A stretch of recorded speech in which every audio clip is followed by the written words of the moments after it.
Either they don't know, don't show, or don't care about what's going on in the hood. So there's this movie that I love. It's from 1991.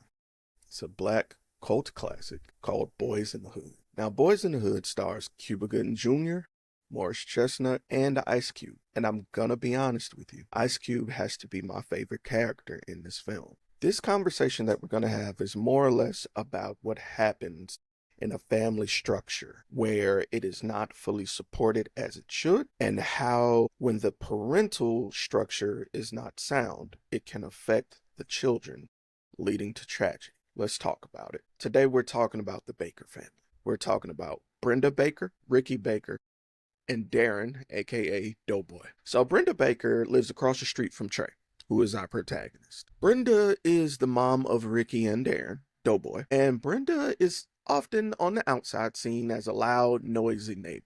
But once you get closer, once you really hone in on how she treats her kids, you'll notice that she treats them harshly, and there are tones of emotional incest. And you may be saying emotional incest where? Well, let's talk about it. What is emotional incest?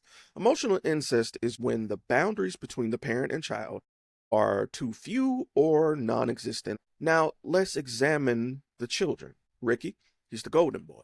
He's the star athlete. She dotes on him constantly. She knows that he's going to be somebody because he's good at playing football. That is his life. Now, with this being the case, with her seeing him as the golden child, he's the favorite. And with that being there, he has certain protections that leave him to be a little bit naive and often irresponsible. And when he's irresponsible, it's at Doughboy's expense because Doughboy is his older brother. Now let's talk about Doughboy. Doughboy is typically the recipient of Brenda's verbal abuse. There's a clean example of this when Trey goes to sit on her doorstep waiting on Doughboy and Ricky to come out and play, and you can hear her verbally tearing down Doughboy. Doughboy's standing there walking back and forth, brushing his hair, and she's going off about his weight, about his lack of motivation, and she's not talking in a tone where it's meant to be uplifting. It's where it sounds like she's talking to an adult. She's chiding him. She's getting in his ass, but not in a helpful way. And when he says, "Are you done? I got somewhere to be," she says something that kind of clued us in on the emotional incest. She says, "Where do you have to be? It ain't like you got a job." Now, Doughboy is somewhere around 10 years old at this time. Why would that be brought up to a child? But let's get back to it. Doughboy is a street kid. He's a little bit of a troublemaker. In the future of the film, you can see that he gets arrested a few times. He's even a little bit of a drug dealer. But Doughboy's primary role is Ricky's protector. Yes, Doughboy is a brother father. Now, as somebody who's seen this dynamic before, I took this to heart when I saw how Doughboy's crash out at the end culminated from all of these situations where he was supposed to be the man of the house, but being a child at the time. Let's get more into emotional incest. So, with emotional incest having those boundary issues, two key components are at play for this particular case. The one with Ricky and the one with Doughboy are completely different, but they're still under the household of enmeshment. There are situations in emotional incest where the parent can appear to be jealous of their child's romantic partner, right? And this is the case with Ricky. Case in point, when Ricky has the recruiter come over, notice that when Ricky's baby mom is on the couch and the recruiter arrives, Brenda shoos her off along with Doughboy. And when she comes out, you notice that her and Ricky are wearing matching clothing. When she embraces Ricky, it's not that of a child. She like leans in on him. She's advertising him as if it all rides on him. I think she sees him as her escape, right? Now, let's take a look at another aspect of emotional incest. When a child has to care for the emotional needs of the parent over their own, that is also emotional incest. Now, you might say, why does this apply to Doughboy? Well, remember when I said that Doughboy is Ricky's protector? You see, Doughboy is aware that he's not only protecting Ricky for himself because that's his brother, but he's doing it because that is the role assigned to him by his mom. His mom's emotional connection to Doughboy is nearly non-existent. When they go out to play as children, Doughboy tells Ricky to leave their ball. Come on, let's go see Chris. Where's my ball? Man, don't bring that ball. Ricky says no, he takes his ball anyway. When they encounter a group of men who wants to play catch, one of the men says, "Hey, throw the ball." Throw that ball, you ain't gonna see it again. He has experienced this before. He knows what's at play. He knows that they have no intention of giving that ball back. And because Ricky is naive, because he has no discernment, because he always leans on Doughboy, what does Ricky do? Ricky throws him the ball. The guy says, "Thanks, cuz," and he walks off. Now, it's on Doughboy, because if they go home without that ball under Doughboy's watch, I'm pretty sure it's going to be his ass. And there's also this comment that alerted me as well that I heard as an adult that I didn't hear as a kid. I got a football. I never use it myself. I'll give it to you when we get home. Man, he ain't gonna want it. His daddy gave him that ball.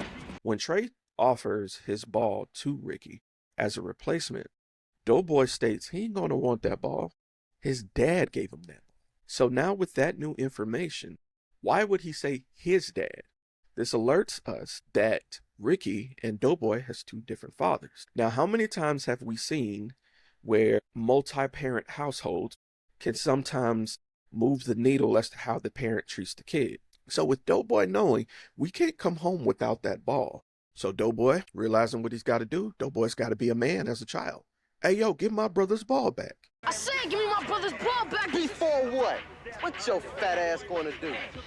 He even attacks the guy when he doesn't do it, which results in Doughboy getting beat up. So as they're leaving, Doughboy's upset because this could have been avoided. All of this could have been avoided if you would just listen to me. But thankfully, they get the ball back because one of the men understands what this is. He sees the dynamic between them. He saw the heart in Doughboy, and he rewarded him by giving the ball back. So there is a time skip where the boys get older, and Ricky and Trey join Doughboy, who's already on Crenshaw. Crenshaw is like the strip where everybody parked and everybody just kick it and talk shit and enjoy themselves. So there's this guy named Ferris who has it out for these boys, specifically targeting Ricky and Trey for some reason. Ferris bumps into Ricky. Ricky turns around and mouths off. Hey man, what the fuck is your problem? And Ferris turns around and he's an older guy. He's not the same age as Ricky and them. And they're barking back and forth, and it's almost as if Ferris did this on purpose just to provoke Ricky. Now, you later find out that Ferris has been picking on them for years, for a while. He's like bullying them. But it's a little odd that an older person is picking on the younger person. And I think it's because Ricky is the golden child. And I think he can see that Ricky is nothing if not naive and just given the keys. And it could be a hint of jealousy, seeing that Ricky has a ticket out of here if he can just continue to focus on, being a star athlete. Ferris's time is up. He's an older man, So when Doughboy approaches them and says, "Do we have a problem?" he flashes a gun. The young lady who was with Ferris says, "Man, can we just not do this?" Which is, kind of fair. Doughboy then degrades the young lady by calling her a B-word, right? And that seems to take this beef to the next level. When the group leaves, Ricky and Doughboy are talking. You hear gunshots going off from a machine gun. It is Ferris shooting in the air, scaring them off, but at this point forward, it is on. Now, later on in the film, Ferris continually antagonizes the group, but Doughboy doesn't back down. Doughboy recognizes, he says, "What's up?" And they skirt off. Well, one day, Ricky and Trey, and they're caught by themselves by Ferris. And it looks like they're actually going to try and take out Ricky. So they split up. Ricky takes one route, Trey takes another. When they get down this one strip, Ricky realizes he's going to go the back way, right? Trey tells him, "Be careful." But lo and behold, at the end of the road, pulls up Ferris and the gunman. And this is where the scene turns tragic. The gunman shoots Ricky twice. Doughboy finally pulls up. He sees that Ricky is down. I think he realizes that he failed. I think he realizes that the role given to him by his mom, he could not accomplish. His role as a protector is gone. He has no brother to protect. He is nothing to his family now. The one person he loved, his brother, who he sought after, his duty, his center of his universe, is no longer there. When they arrive taking the body into the house, notice that Trey and Doughboy are the ones carrying the body. Only the brothers are allowed to carry the body into the house. When Doughboy embraces his mom. She asks him, what did you do? This is all your fault. This goes back into the role that was assigned to Doughboy. You are his protector. You were supposed to make sure that he makes it out of this. And you fucking failed. What did you do to cause this? Doughboy then goes to avenge Ricky. If you pay attention to the film, if you go back and watch it as an adult, you see that the young man with the cap in the crew was the actual shooter, right? But at this point to Doughboy, it doesn't matter. He wants the person responsible. So when they finally catch the guys at the burger joint, they shoot down everybody. But notice, Doughboy kills the shooter, shot to the back, moves on. He wants the one responsible for the entire thing. He wants Ferris. Ferris turns around and he says, hey man, I ain't pulled the trigger. The fuck do you want? I'm not the shooter. That doesn't matter to Doughboy. Doughboy didn't shoot Ricky, but Doughboy was held responsible for Ricky. Ferris was not the shooter. Ferris was responsible for the shoot. So he has to go. He looks him in the eyes as he shoots him repeatedly. Now after this, there's the scene where Doughboy joins Trey on the doorstep. Doughboy is essentially giving his thoughts and giving his own eulogy. Doughboy is saying how he watched the TV because he woke up earlier than he normally does.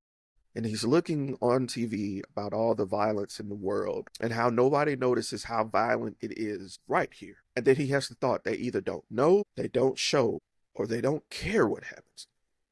Doughboy has went his entire life feeling unseen. Doughboy has been a role this entire time.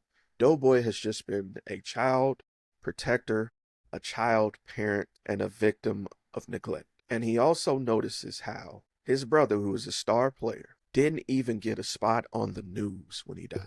In this nihilistic moment, he also says, I have no brother. I have no mother. And to be honest with you, she loved him more than she loved me.